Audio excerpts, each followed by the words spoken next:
Hey everybody, we are officially live. I'm so excited to dive into another episode of our pre-symposium panels on the topic how to achieve effective cross-functional communication and collaboration. This is all in lead up and anticipation of our executive symposium on December 5th on the exact same topic in Dallas, Texas. So what we're doing is we're bringing three great leaders who are going to be at the symposium in a couple of weeks together to discuss their thoughts on the topic, share their insights, and share just, common themes and challenges and just scenarios and situations we've experienced as it pertains to achieving effective cross-functional communication and collaboration. So we've got three great guests with us here today. We got Shawn, we got Jamy, and we've got Ben. Shawn, do you mind introducing yourself? Hi, I'm Shawn Mininger. I'm CTO of Blue Zone Cyber Solutions. We're MSSP focused on small medium business, especially around the manufacturing sector. Jamy, how about you? I'm the current VP of People and HR at Trust Radius. We're a small B2B SaaS organization in the tech sector, and we help people make buying decisions around business technology. Very good. And then Ben, how about you? Yeah, I'm CEO of Particle 41. We're a global software consultancy and we do fractional CTO, software development, DevOps, and data science. Very nice. And I'm Garrett Mintz. I'm the founder of Ambition in Motion. At Ambition in Motion, our vision is a world where the vast majority of people are excited to go to work. When they are there, their expectations meet reality. When they come home, they feel fulfilled. And we believe that starts with leaders because leaders create the experiences employees have while at work. And we create communities to empower leaders to be their best selves for their teams. One of the ways we build community is by having executive symposiums. So let's dive in. Topic is how to achieve effective cross-functional communication and collaboration. So one thing that I've been observing oftentimes, especially when it comes to creating effective cross-functional communication and collaboration, is potentially infighting between different departments on the team. So, we've got scenarios where we've got some people who lead, like Shawn, I know you lead the tech side of your organization. Jamy, you lead the HR side, and Ben, you're obviously a CEO. But within an organization, we'll sometimes see different department heads almost get super territorial about their kind of spot within the organization and what resources come to them and what resources go to other teams and how incentive structures are aligned and what work gets prioritized. I guess when you encounter challenges when it comes to potential infighting between departments, how do you go about alleviating that? How do you go about prioritizing who truly has the upper hand in terms of what you're trying to achieve? And how do you go about effectively communicating that without letting the maybe the person who thought their priority was more important, turns out it's not, down in a way that they're not totally discouraged? Well, Well, I'm happy to start. Yeah, jump in, Jamy. I think in my role, I get to be involved in some of these conversations on a pretty regular basis. And I don't know that I agree that not telling them that their priority is not as important or as a higher priority as the other person's is the right way to go. I think sometimes you need to just lay it out there. Here's the facts, here's the ROI. Let's look at this from an objective standpoint. And then what's best for the business right now? And I think it does start at that leadership level and gaining that alignment. The territorial side, the egos have to be checked at the door. And that's one of the hardest parts, especially when you have new executives that are still trying to get their feet underneath them and make sure that everyone understands that they're in an executive role now. That ego has to be checked at the door. Otherwise, the one team mentality that helps to make businesses successful is not going to thrive if they're consistently bringing what's best for their department or their team, my team, rather than what's best for the business.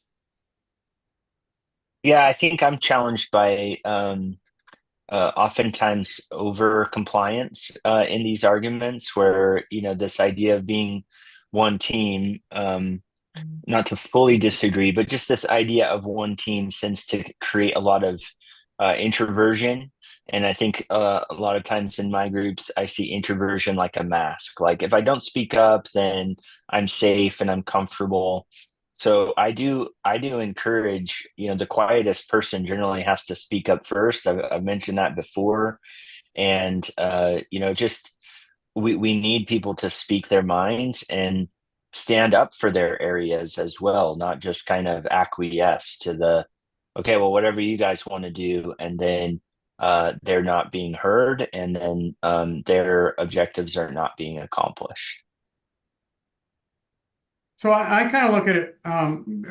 Because of things I come from the cybersecurity side, and what that means, with IT and cybersecurity, we are business enablers. But in most businesses, I mean, in my business, cybersecurity is how we make revenue. But we're supporting other businesses, and their business have a mission and a goal, and it's not normally cybersecurity. We are a cost of doing business.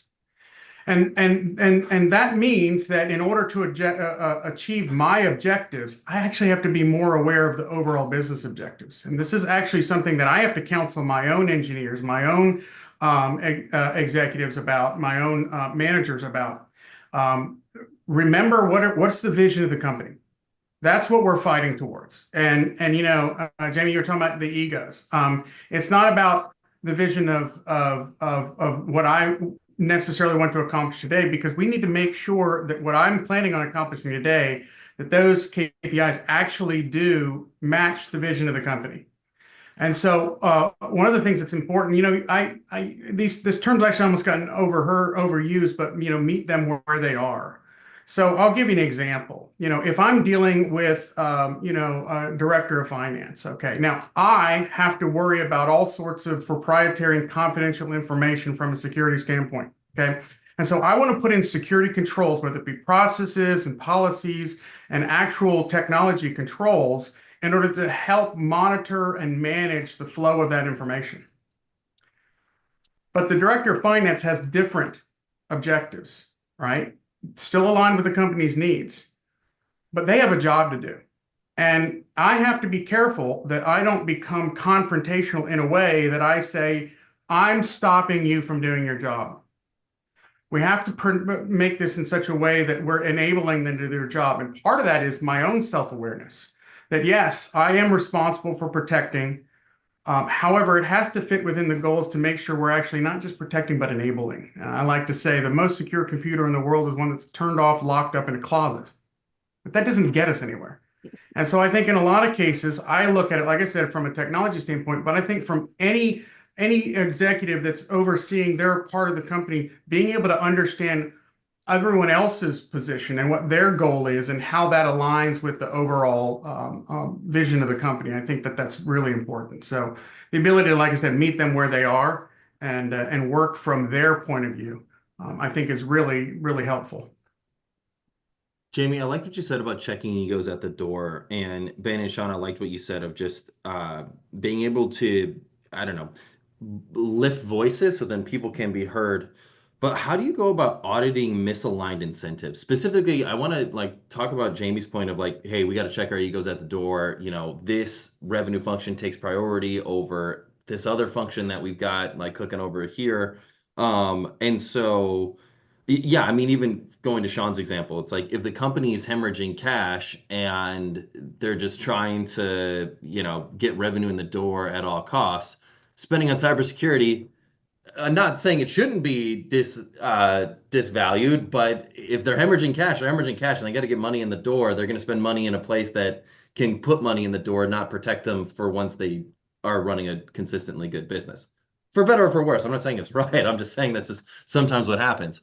But when we have when we encounter a scenario where there's a misaligned incentive, and this is something I see often at bigger organizations, how do you go about auditing that and rectifying it? So to give an example, one scenario I heard of was a CTO. He was directly incentivized in his comp plan was that every month he needed to essentially put forth a new feature within his company's app.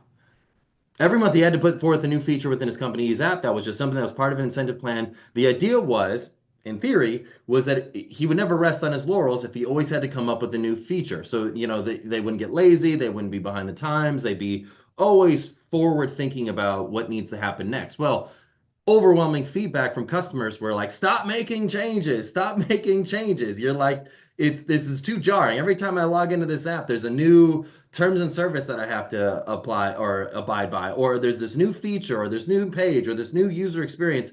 I just want to get used to something and know that I can expect that what my experience is going to be when I log in is going to be the exact same every single time. And it's not that way. And he was like, I don't know what to tell you. Part of my comp plan is that I got to put out a new feature every month. So how do you go about auditing a clearly flawed incentive that was well intentioned at first, but unfortunately it's flawed? How do you go about auditing that and rectifying that, especially in like a bigger organization?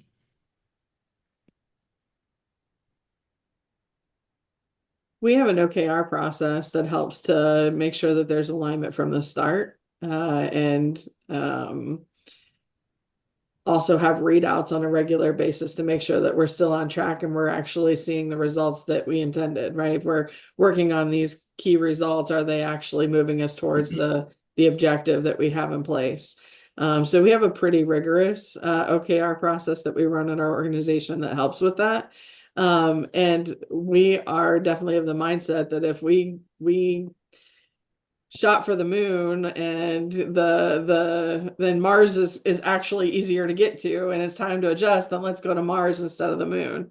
And so, you know, we have no problems killing an OKR if it's not the right direction, or you know, going back and reevaluating what those key metrics. I think that's an important part of when you're thinking about your auditing is what does success look like?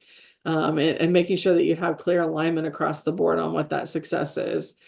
We just happen to use OKRs as part of the way that we do that. Yeah, I love that. We were actually having a debate over we use 90-day objectives and SMART goals, very similar to your OKR process, I would imagine. And we actually had a debate even this morning about doing some cost savings analysis and working through some cost savings rather than we just deployed a new campaign that is going to take some of the team to be engaged in those new client conversations to do growth. So it was very clear a growth versus cost savings debate. And somebody said, hey, I thought the whole goal of this was to declare the one thing that we're supposed to be working on this month or this week. And I can't do both. Like I just want to focus on that one thing. And so we had to kind of go back to like, oh yeah, we are committing to focus on one thing. And we have allocated all the time to these growth initiatives. Is there somebody who can own this cost saving, or is it really the same people? And we had to work through that. We had to make sure that folks were aligned, and we chose the growth initiative for the spoiler here, but only for a period of time, like only for this month. And then, you know, we'll tee up the cost savings exercise in the following month. And so, yeah, we can't tie people's incentives now to the cost savings this month. We have to adjust. And so you know, we had to strike through the scorecard on the cost savings exercise. And I think that's just being real with like the focus for the time period. So, okay, that's really interesting. I would love to ask, you know, Shawn, Jamy, Ben, when you have to make those adjustments and those audits to especially incentives and compensation, that can be a jarring feeling. I mean, I've definitely, let's put it this way, well, I guess, I don't know. I've definitely spoken to a lot of revenue leaders. Let's put it like this. A lot of revenue leaders where their quotas or their incentive plan changed. So maybe it was new logos, new sales, new revenue brought in, and then all of a sudden it changed to retention and the longevity and utility of a client of that whatever service app, whatever you're providing, is their new, you know, metric for measuring success. And when you're talking about people's money, they can get particularly there's a lot of emotions that go along with other people's money. How do you go about having that dialogue with them when they thought they were going to get this bonus or this whatever, and then you're like, hey, unfortunately, like that's just not the priority of the business now. We got to prioritize over here. How do you go about having that conversation with them and still keeping them engaged and motivated? The proactive nature of that is really important. Waiting until it's a reactive thing is like that would be, I think, you know, you just saw Amazon pull everybody into the office. It was like the most creative layoff plan in the history of Amazon, right? Come back to the office knowing that a large percentage of the employee base would resign. I think doing a reactive change to compensation is a great way to have turnover. And so like if that's strategic, go for it. But if it's not, like that's a great way to, especially sales folks who've been working for a period of time, they need some heads up that, hey, we're reconsidering how to do comp, or you're coming to a new chapter and you're doing that ahead of the cycle. As far as other employees, like outside the sales org, I think there's as long as you're keen, you tend to be a little open-ended. You tend to say, hey, based on the company hitting their goals. And so what the company goals are should get the attention from them, and there should be alignment to that. It shouldn't necessarily be even the OKR process. Is you're really not supposed to tie compensation directly to hitting this particular number, but you do tie it to, hey, are we being in general successful from a revenue standpoint and from an OKR? And are you attending to the process? Like, do you care whether the goal is being hit or not? And can we see that through objective measure? I think that some things to look at, I've been I have been blessed with a lot of good leaders over the years, and some lessons that I've learned. Number one, if everything's priority one, then nothing's priority one. And a lot of times when we shift and we change, we actually say, oh, this is the new priority, but we never actually take away the other priorities. And that causes a lot of frustration and misunderstanding. And you're saying, okay, you're telling me that I'm going to be judged on this, but my actual objectives say I'm judged on this. There are all these emergencies. Okay, if I have a list of 10 priorities and all of them are priority one, then nothing's a priority. And it just causes frustration, and it causes an inability to actually move forward. The other thing is, this is actually something I learned early in the Marine Corps. You can expect your people to step up in an emergency, but you can't expect them to live there. And the idea is that if you have a good team, if you've put together a good team and something happens and you really need to make a shift, you can expect your team, if you have put a good team together, they're going to shift and they're going to rally. But you can't continue to do that every quarter. You can't have every 90 days our focus shifts, and because you just can't live there. You can't live in that crisis. That's what can cause people to leave. They're like, I'm just enough. And I think the other thing is long term. I think, Ben, when you were saying kind of taking a step back, I talked earlier about the vision. When I hire people, I don't hire them for a certain role. I don't say your job is this. When I hire someone, I say, this is the goal of the company. This is the vision of why the company exists. I'm hiring you to help with that. Whatever that takes, whatever the day-to-day is that it takes to accomplish that goal, that is the goal. That's the mission. That's what I'm hiring you to do. And if you put it in that perspective, then the method of getting there is going to adjust. But if the vision is always the same, the mission is always the same, I think there's a lot more consistency for people to work under. I'm super impressed and surprised by that, Shawn, because for cybersecurity, it's like the vision is usually reduce risk. That's not normally what I see in a company vision statement. So how do you make that connection? Because their job is to determine risk controls, figure out how to audit risk controls, and control and risk is what I usually see from my cybersecurity friends. How do you tie that to the vision when the vision is usually be the best at X function, in the world, and it doesn't directly imply risk? Well, I'll tell you, because I've now helped start a couple of companies, and I know what it's like to lay awake at 2 a.m. and worry about what's going to hit you out of left field. And so all the conversations that I have about risk, whether it be cybersecurity threats or compliance, I oftentimes joke around, and I don't want to get too far tangential here, but in the cybersecurity world, I'll joke around. I say a lot of times as businesses, we're squeezed between the geeks and the government, meaning the hackers and compliance and all the regulation and stuff that can squeeze us. Both of those are forms of risk to my business.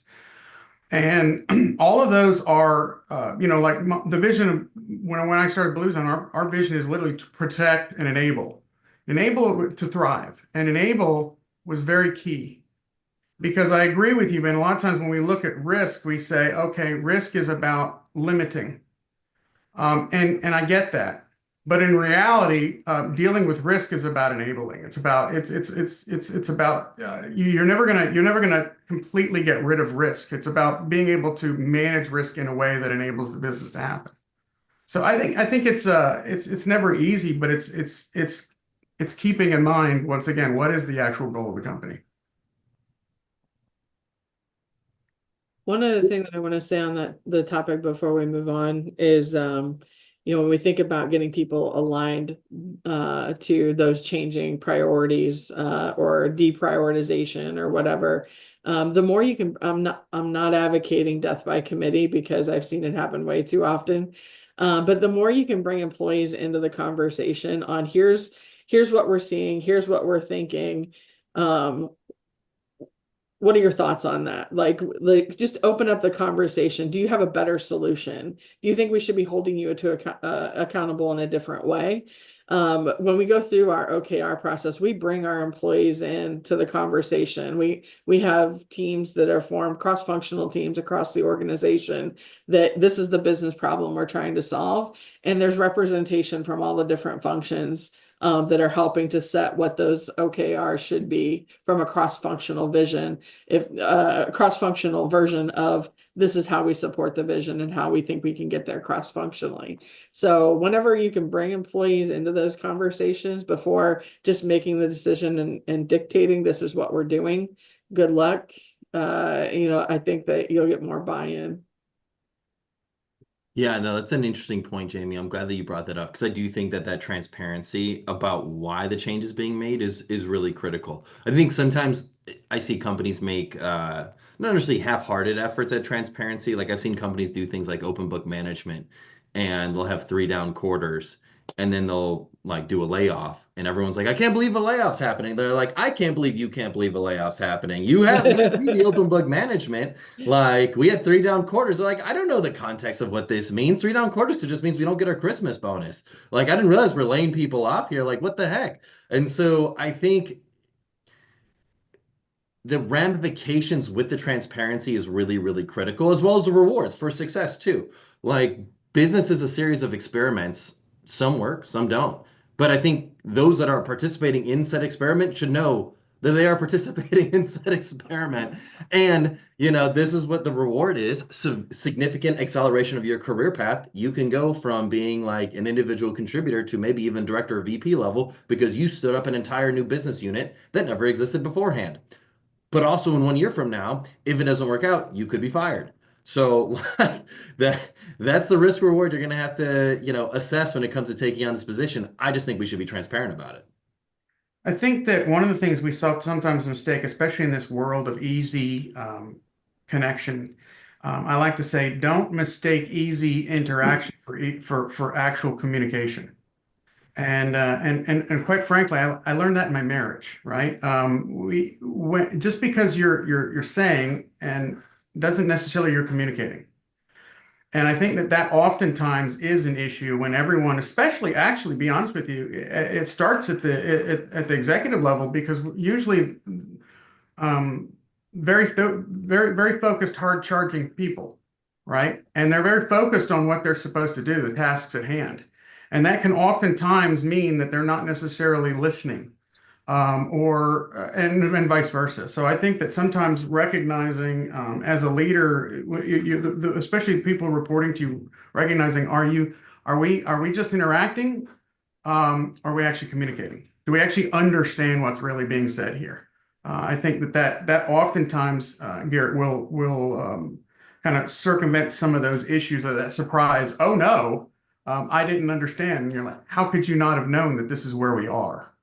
Yeah, Shawn, I'd love to riff on that just for a second. I've noticed this interesting trend in client to teammate communication, and you're serving clients, so am I. And it's when people are talking in I call it solution language versus results language. And oftentimes the client or the stakeholder is asking, hey, when will I have it? Like, when will I get the result? And the team responds with, well, when the flux capacitor flexes, you'll go back in time. And there'll be this kind of like blank stare, deer in headlights feeling amongst the team that, wait, we just had a conversation that meant nothing to both parties. We communicated, we used a lot of words, but there's this idea of results language has to be responded with results language. And you really need like the all parties to be ready to speak in solution language. Like, what are we talking about? Are we talking about the plan? Or are we talking about the solution? And I just tried to really train and help folks realize, like, distinguish between those two and respond in the right context. And it's been a game changer to just nail, like, okay, are we talking about how, or are we talking about the what, the when? Ben, you are so right. I like to joke around. I'm an engineer, I'm a Marine. I'm built to solve problems aggressively. The problem what I really ran into, I learned early on, is exactly what you said. I look at things and I say, what's the solution? And ultimately, most of the time, our customers, as far as, like you said, we deal with businesses, right? Providing solutions to business. I look at it and say, what's the solution as an engineer? What the business is asking for is an outcome. And I think that's kind of what you were saying is that, I can say, oh, I'm going to implement this, that, and the other thing, and it's going to get you what they're really saying. That's a very different thing than the outcome that they're seeking. Like, I just want to know when it's fixed, right? Yeah. It's like going to a mechanic and you say, my car's not working well, and they pull it in, they say, well, you have this and you have that and you got that. Okay, I just want to know when it's fixed. All the details are they wonderful. want done or not done, the Boolean response, and What's we the tend to outcome? give sliding scales, or worse yet, just a bunch of word salad solution language that they just want to know, when is it going to be done? What date can I put next to the checkbox? And how much is it going to cost? And how much is it going to cost? That's right. Yeah, that's the hard one. Speaking of this communication, I'd be curious to know, do you all do anything or create environments or non-work opportunities for other departments and other teams to interact, intermingle with each other? And if so, how do you do that? Distributed teams, Yeah. in-person teams, I'd be curious to know, Yeah. how do you do that? So we have two concentric circles in our business. We have the client delivery, or the think of it as like the execution team. So this is, generally speaking, the two pizza team, sizes that are around 10 in number, that are solely focused on a mission, really. And what we found is that we could not also ask the leaders of those teams to care about the people. They cared about the mission. And yes, the people were an important part of that mission, but it was like there was one thing above the other. So then we also separated the company into practices. And practices tend to be cross-team. We have a DevOps practice, a project management practice, a QA practice. These are groups that are usually in around the 10 number, and they meet with a very distinct agenda, at least monthly, 90 minutes a month, with an agenda that we give them. So we're preparing content that goes into the practices that encourages soft skills, feedback, problem solving that's more people oriented, like people and professionally oriented. And that has really worked for us. And there's some scar tissue around trying to do all the organizational things in just teams that are like on the mission, where their prime directive is to tackle that particular hill. We found that we needed another group that kind of figured out if people had warm socks, or we're being taken care of as people. So yeah, we had to separate into kind of two distinct focus groups.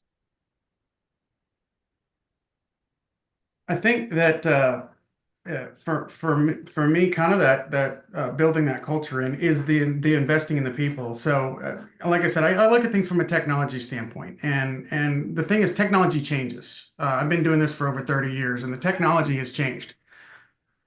People don't change as much. The ultimate needs of people and what we want out of life, and all that stuff. That really hasn't changed that much. So I really focus a lot on the people because I think that's what gets the mission done. And I know that sounds really, really weird from like I said, a tech guy and an engine and a Marine. But one of the things this is going to sound crazy, but we used to have a saying that everyone gets promoted to one level above their greatest competence.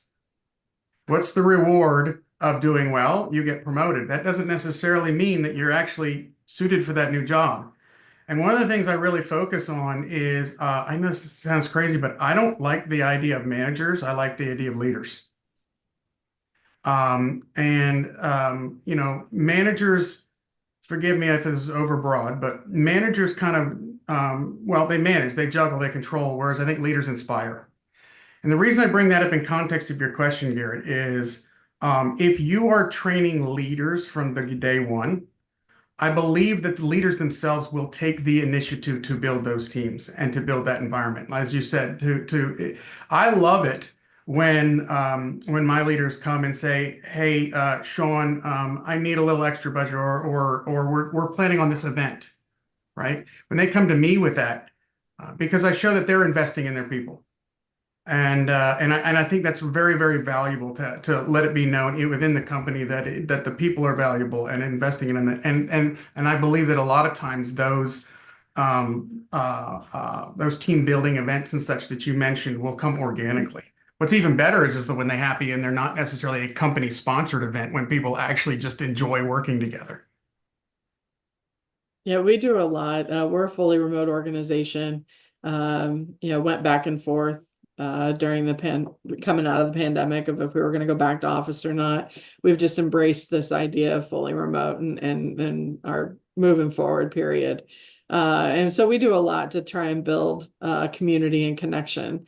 One of the things that I love about where I am now is that it's just a great group of human beings that want us to take care of each other. And I've got an executive team that when we've got employees in crisis, what more can we do? How can we take care of them? Are there other options that we have that we haven't considered? And that's pretty impressive.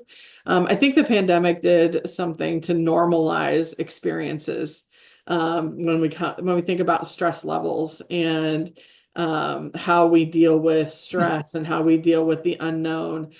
We collectively went through this together as a species and a society. And so there was a normalization around mental health and whole health and human-centered design thinking in the workplace that I think is going to continue to have its impact and has also increased the emphasis on things like what Shawn was talking about from a leadership standpoint. I do think that Shawn, the manager standpoint and understanding the success metrics and the KPIs and productivity and all that is very important. But people are going to want to hit those things and be a part of the solution when you have great leaders to follow. And so we do Brew and Learns where we allow people to talk about things that aren't anything to do with our mission, or we do virtual happy hours, all those things. But we also encourage people to come together. And that could be around volunteer events. It could be around brainstorming sessions that just are better when they're in person. And when we can bring the community, the whole community together, because vulnerability in humans in the same space happen to be able to build those relationships faster. It's great meeting all of you on Zoom today, but I guarantee if we sat down and had coffee, it would be a much different feel and experience. Yeah, which, by absolutely. The way, we will, not initially coffee, but other beverages during the Executive Symposium in a couple of weeks. So last question I have for you all. This is a question I like to ask on our panels, but what is a popular belief about leadership that you disagree with? So I'm looking for a hot take here, something that's a little bit different, maybe off the beaten path, something that, when someone hears it, they're like, I don't know if I'd agree with that. It's 50-50 debate. So I'd be curious to know, what is a popular belief about leadership that you disagree with? Who wants to go first? I'll go and kind of piggybacking on what I was just talking about. I think there's a hot take that the best leaders are able to separate personal and professional relationships. That they keep the two things separate. And I think that we're moving in a direction that's not necessarily the case. Best leaders build deep personal connections with their teams. Employees are more engaged and loyal when they feel seen, valued as individuals. Genuine relationships lead to stronger collaboration, higher morale, even in tough times. I think it's important for people to know each other as human beings and how we're showing up every day, and that doesn't always allow for the separation of personal and professional lives. Very nice. Ben, Shawn, what's a popular belief about leadership that you disagree with? It's interesting you say that, Jamy. My opinion on that has evolved over the years, and part of it is because in looking at myself, like, who are the people who I would run through fire for? And you're right. It is not necessarily those people who were nicest to me. It were those people who had high expectations for me. I oftentimes had leaders who believed in me more than I believed in myself. And that wasn't always easy because oftentimes they pushed me out of my comfort zone. And so I don't necessarily think that being a good leader and inspiring people has to be, how do I say it, touchy-feely and everything like that. Recognizing people and elevating them is hugely important. And that takes a special touch, because sometimes it's knowing when to say, hey, what's up? What's wrong? Let me help you through this issue. Or sometimes it's saying, hey, we've got to really get moving on this. And it is a balance, and there's a reason why, not everyone in the world gets to be, been a CEO, right? Because you've developed skills that are not common. And I think, Jamy, you're 100% right. It is balancing the people, because ultimately we are not machines. That's something I really had to learn. We are not machines, and we and our people aren't either.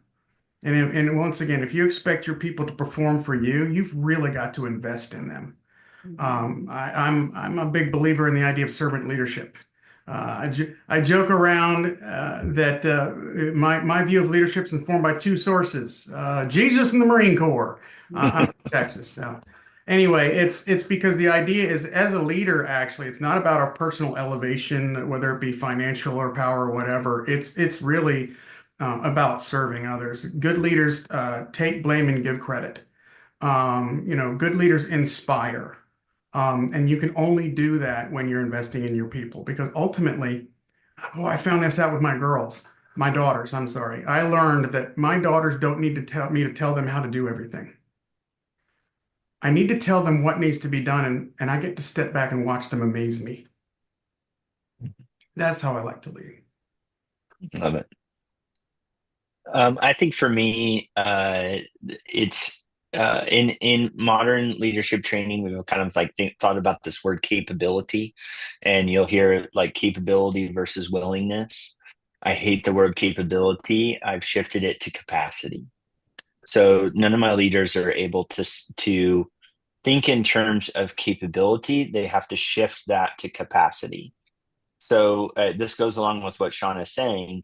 If I think of a person and their current performance, and what's occurring to me is just a function of their current capacity, and what do they need to increase their capacity? Well, they need to move past their comfort zone into some new skills, and I need to provide that training opportunity, and I need to make that investment in them. But if I think in terms of capability, I'll take the easy way out as a leader. And I also find if they think in terms of their own capability, then they'll have limiting beliefs and they won't be able to rise to the challenge. So we're really trying to ostracize this culture of capability and really replace that word with capacity, and then talk openly about, well, what is your current capacity? What do you need to increase that capacity? How can we help you get beyond what you think is possible, and shift your capacity, be able to accomplish more, because you have the skills to do it. And I think in the end, that avoids probably the most dangerous feeling, which is imposter syndrome, right? And overcoming that is the most valuable thing I can help my employees to do. Very nice. All right. Well, Shawn, Jamy, Ben, this has been a great pre-symposium panel. Thank you all for being there. And if you're here and if you're watching this and you're thinking, oh my gosh, I'd love to meet these three great leaders, come to the Executive Symposium on December 5th in Dallas, Texas, on the topic how to achieve